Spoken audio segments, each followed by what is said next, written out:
जेव्हा समुद्राला ती मिळते तेव्हा ते गंगेचं स्वरूप बदलून ते समुद्र रूपच होत असते. तशी ही ज्ञानगंगा, ही अखंड हरिनामरूपी गंगा, ही भक्तिरूपी गंगा समुद्राच्या दिशेने निघालेली आहे. आज जवळजवळ राजमहेंद्रीच्या जवळ आहे आपली गोदावरी. तेलंगणामध्ये राजमेंद्री नावाचं गाव आहे, जिथं समुद्राला मिसळते. तिथं 7 किलोमीटरचं पात्र गंगेत झालंय, तिथून पुढे समुद्रच आहे. तशी आजची ही कीर्तन सेवा म्हणजे गंगेला राजमंदिरला नेऊन सोडणं आहे. विठ्ठल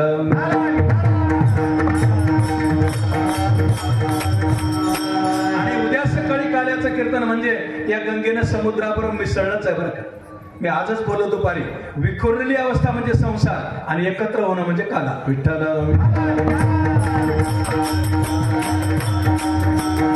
उद्या जर गंगा समुद्राला मिसळत असेल तर तो उद्या कालाच आहे. आज समुद्राला मिसळायच्या मार्गावर आहे, म्हणून ही आज सप्ताहाची सांगत आहे, समाप्ती नाही. बरं काही पडते समाप्ती होते ते माणसाच्या संसाराची, आयुष्याची, पण परमार्थाची समाप्ती होत नसते कधीच. तुमच्या आजोबाने परमार्थ केला असेल की नाही? 50 पिढ्याने केला हो, म्हणूनच तुम्ही करता. तुमचं स्वतःचं सामर्थ्य नाही परमार्थ करण्याचं. अनेक अनेक अनेक जन्माचा विचार केला तर सगळ्या लोकांनी आजपर्यंत परमार्थ केला, म्हणून आम्ही करतो. मग त्यांच्या बरोबर संपला का परमार्थ? नाही ना. वरचे वर उत्तेजित झाला, प्रफुल्लित झाला, बहार आला, फळाला आला तर हा परमार्थ संपणारा नसतो. संसार संपत असतो. बाप रूपाने आपला संसारातला बाप कोणाचं जिवंत असेल, माझे नाही, आनंदापाठ तुमचे नाही, सगळ्यांपाठ तुमचे नसतील, आजोबा पंजोबा नाहीत ना, संपले. पुन्हा आले का तुमच्या घरी? आपण कल्पना करतो आपल्याकडे नातू पण झाले, त्याचे नाव ठेवतो, मग संपतो आमचा बापच बघाय. काही बघा तुम्ही, पोराचं नाव घेऊन बोललात, आम्ही त्याचं बापाचं नाव ठेवलं, त्याला पाटील म्हणतो आम्ही, पाटील. संकल्पना आपले बाप आजोबा आपल्या घरी आल्याची, पण येत नसतं, संपतच असतो. पण परमार्थ कधी संपत नसतो, म्हणून परमार्थाची सांगता होत असते आणि संसाराची समाप्ती होते. विठ्ठल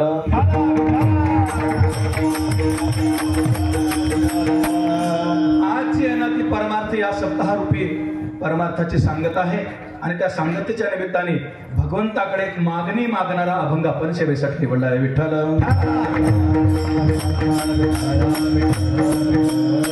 आज खूप आनंदाचा क्षण आहे.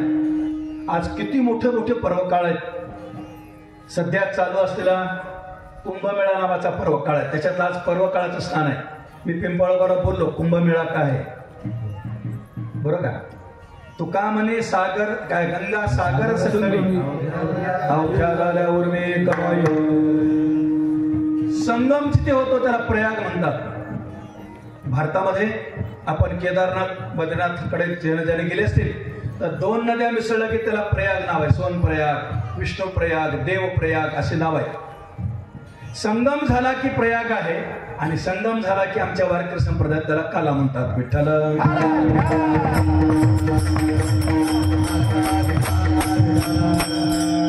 हा महापर्व काळ आहे आणि या त्यातच महापर्व काळामध्ये आज वसंत पंचमी नावाचा एक मोठा सण आहे.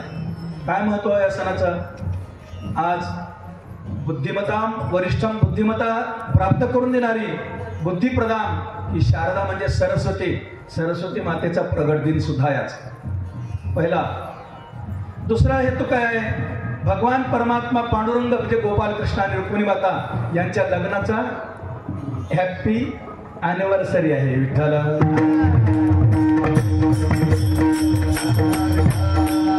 सध्याच्या काळात मराठी बोलणं कळत नाही म्हणून अॅनिव्हर्सरी मला कळते लोकांना. वाढदिवस, लग्नाचा वाढदिवस आहे देवाचा. तिसरं काय महत्वाचं आहे? ज्यांच्या नावावर आम्ही बंगले बांधतो, जगतो, ज्यांचे अभंग म्हणून गंगाजी महाराज, त्या तुकोबारायांचा आज जन्मदिवस आहे. विठ्ठल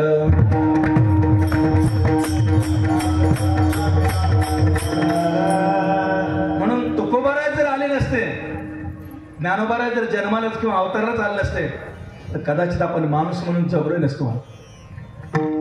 देव काय, परमार्थ काय, परमात्मा काय कळाला नसतं आम्हाला. आणि तुकोबाराय मग आले नसते म्हणजे गेले कुठं? गाथ्याच्या रूपानं आमच्यापाशीच आहेत. ज्ञानोबाराय गेले कुठं? ज्ञानेश्वरीच्या रूपानं आमच्यापाशीच आहेत. हरिपाठाच्या रूपानं आमच्याकडेच आहेत. ज्ञानोबाराय राहायलाच आले आमच्याकडे. तुकोबाराय गाथ्याच्या रूपानं आमच्याच घरी राहायला आले. त्या तुकोबारायांचा आज वर्धापन दिन आहे जन्माचा. त्याला काय म्हणा मराठीमध्ये? Happy birthday.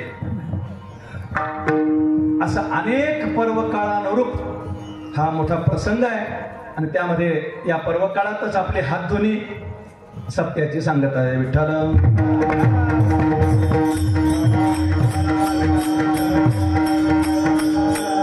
हे झाले आनंदाचे क्षण.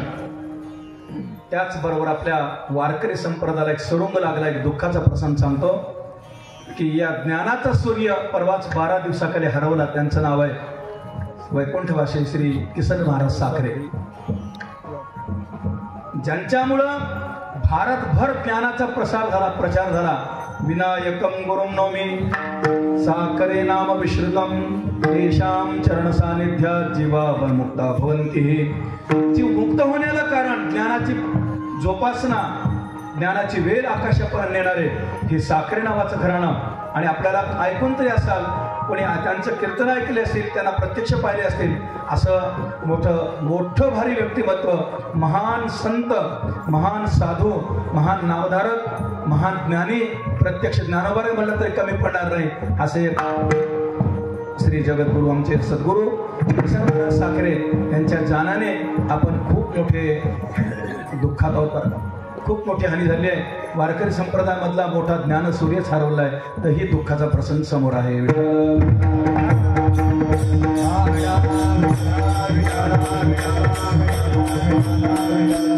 असो, प्रस्तावनामध्ये फार वेळ घालण्यापेक्षा अशा सगळ्या पर्व काळाचा एक मोठा दिव्य भव्य आज सोहळा आहे आणि त्या सोहळ्यानिमित्ताने बरं वाटलं. आळंकाच्या रूपाने किंवा गावात बँड वाजायला लागला.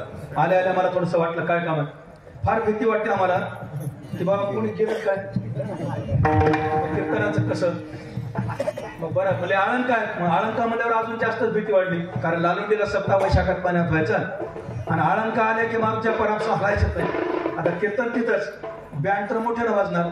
मग आम्ही सांगितलं बायाने अंगावरती जाळाचं तेलाचं पडण्यापेक्षा जा घरी निघून. हे नाचणारे किती वेळ असू द्या, 12 वाजेपर्यंत नाचायचे, कीर्तन नाही काही. आम्ही तसेच निघून.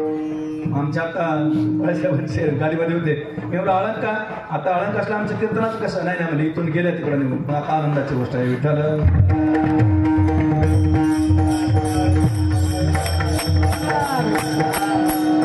संसारातल्या प्रतिबंधाला मनुष्य निर्लज्ज होऊन जगत असतो, पण परमार्थात प्रतिबंध झाला की मनुष्य त्याचं वचपा काढतो, वर्म काढतो.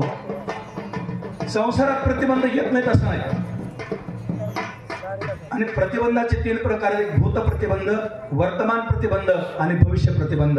मागलच्या काळातला प्रतिबंध आज जागावून समोर येतो आणि आज जागा असला प्रतिबंध आपली ताकद कमी पडली तर पुन्हा पुन्हा समोरच येतो. याचं नाव संसार आहे. आणि मागलला प्रतिबंध जरी असला तर वर्तमान काळात तो नष्ट होतो आणि पुढे राहतच नाही. त्याचं नाव परमार्थ आहे. विठ्ठल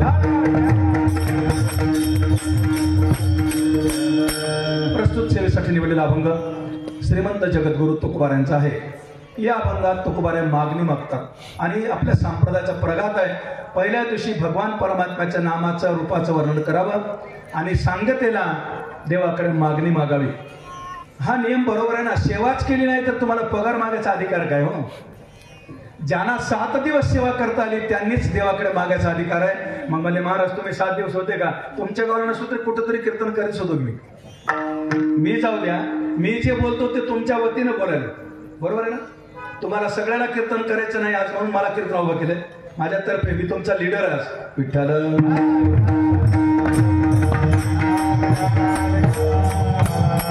तुम्ही सगळ्यांनी 7 दिवस सेवा केली. काय सेवा केली? अरे पडेल ते केली ना. कोणी अंतरण घातलं असेल, कोणी स्वयंपाक केला असेल, कोणी जेवायला वाढला असेल, कोणी उष्टे काढले असतील.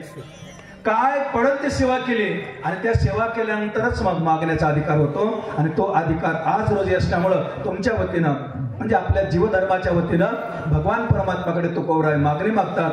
पण या मागणीमध्ये अभंगात स्पष्ट होत नाही. कोणाला लक्षात येत नाही काय मागणं आहे, कुठं मागणं आहे, पण लक्षात येत नाही. तर त्याचा विचार आपण करू म्हणून प्रस्तुत अभंग हा तुकोबारायांचा आहे. सगळ्यांच्या परिचयातला नाही. हे बोलणं बरोबर आहे की? बरोबर. मग तुमच्या तरी महाराज माझा परिचय असल्यावर त्याला मोबाईल उघडायला लावून असतो. आजच बघितलं आपण, बघावं सेवा करावी.